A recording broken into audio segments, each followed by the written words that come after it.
ఆడబిడ్డ నిధి అని చెప్పి ఒక పేరు కూడా, బ్రహ్మాండమైన పేరు కూడా పెట్టాడు.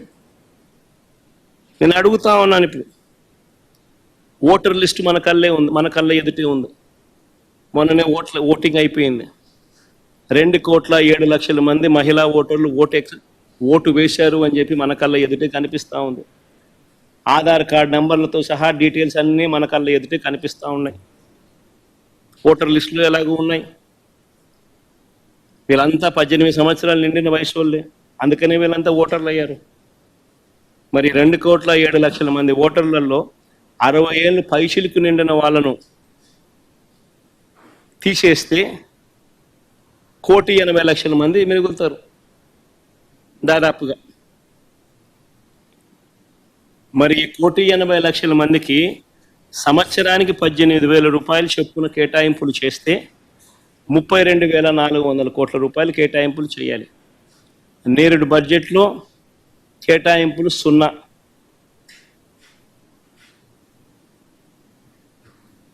ఈ బడ్జెట్లో కేటాయింపులు 0.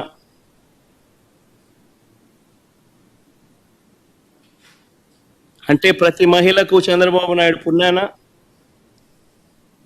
ఈ 2 బడ్జెట్లతో కలిపితే నేడు సంవత్సరం 18,000 రూపాయలు ఎగనామం ప్రతి మహిళకు, ఈ సంవత్సరం మరో 18,000 రూపాయలు ప్రతి మహిళకు ఎగనామం. ప్రతి మహిళకు చంద్రబాబు నాయుడు 36,000 బాకీ ఉన్నాడు.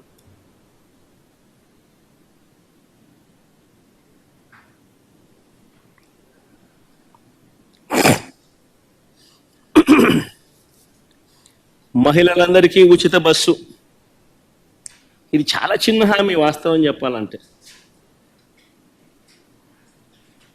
సంవత్సరానికి మహా అయితే నెలకు 275 కోట్లు కావచ్చు, సంవత్సరానికి మహా అయితే 3,500 కోట్లు కావచ్చు. చాలా చిన్న హామీ వాస్తవం చెప్పాలంటే. ఎన్నికల మేనిఫెస్టోలో ఇది హామీ పెట్టాడు. ఫస్ట్ ఇయర్ అయిపోయింది, ఎగలు కొట్టేశాడు. మళ్ళీ 2వ సంవత్సరం, మళ్ళీ ఈ సంవత్సరం బడ్జెట్లో చూస్తామా అంటే కనిపించడం లేదు. ఈ సంవత్సరము ఎగనామే. మా రాయలసీమలో ఉన్న మహిళలందరూ ఎదురు చూస్తున్నారు. విశాఖపట్నం పోయి రావచ్చు కదా, పోయి చూసి రావచ్చు కదా, బాగుంటుంది కదా అని చెప్పి. కర్నూలు, విజయనగరము,